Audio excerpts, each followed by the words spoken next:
Right, ఒకవైపు తెలంగాణలో రాజకీయం హీట్ ఎక్కుతుంటే అటు విజయవాడలో మాజీ ముఖ్యమంత్రి జగన్మోహన్ రెడ్డి కూడా మాట్లాడుతున్నారు మీడియా ముందు. సో ఒకసారి ప్రత్యక్ష ప్రసారం చూద్దాం. ఇదే టాపిక్ ఇప్పటికే 2-3 సార్లు మాట్లాడారు. సార్ ఆ కుటుంబానికి వెళ్ళి ఆ కుటుంబాన్ని పరామర్శిస్తే హృదయ విదారకమైన పరిస్థితి ఎక్కడ కనిపిస్తుంది. ఈ పెద్దమ్మ ఆ బాబు వాళ్ళ నాయనమ్మ, అన్న ఆ బాబు వాళ్ళ నాన్న. ఒకసారి ఆ బాబు బ్యాక్గ్రౌండ్ ఒకసారి గమనిస్తే వీళ్ళు పిల్లలు, ముగ్గురు పిల్లలు. వీళ్ళ పరిస్థితి గమనిస్తే అందరూ కూడా ఆ చిన్న ఇంట్లో అందరూ కలిసి ఉండే పరిస్థితి. అటువంటి పేదరికంలో బ్రతుకుతా ఉన్న వీళ్ళను ఈ వ్యవస్థ ఎలా చిన్నాభిన్నం చేసింది అన్నదానికి నిదర్శనం. ఆ పిల్లాడు ఒక టాక్సీ డ్రైవర్. గత 8 సంవత్సరాలుగా ఆ పిల్లాడి మీద ఎటువంటి కేసులు కూడా లేవు. 8 సంవత్సరాల కిందట ఏదైనా చిన్న చిత్తగా కేసులు ఏదైనా ఉండింటే ఆ కేసులు కూడా కొట్టేశారు.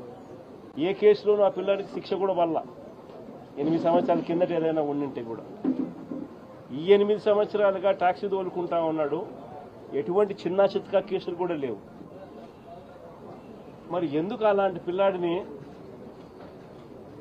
బలవంతంగా పోలీస్ స్టేషన్కు రోజు రమ్మని చెప్పి హెరాస్ చేయడం?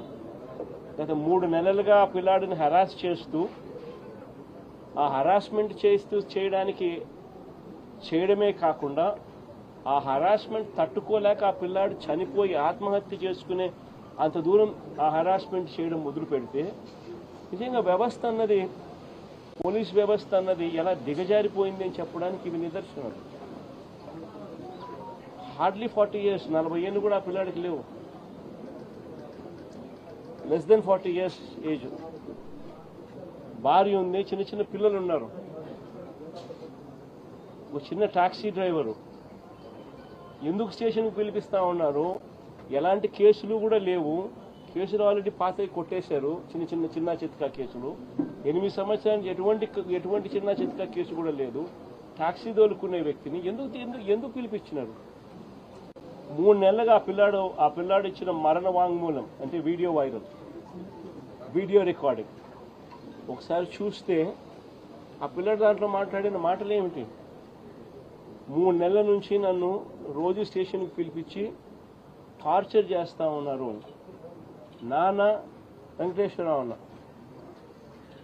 ఆ పిల్లాడితో పోలీసులు చెయ్యకూడని పనులు ఆ పిల్లాడితో బలవంతంగా ప్రెజర్ పెట్టి చేయించేవాళ్ళు. అంటే ఏం జరుగుతూ ఉంది?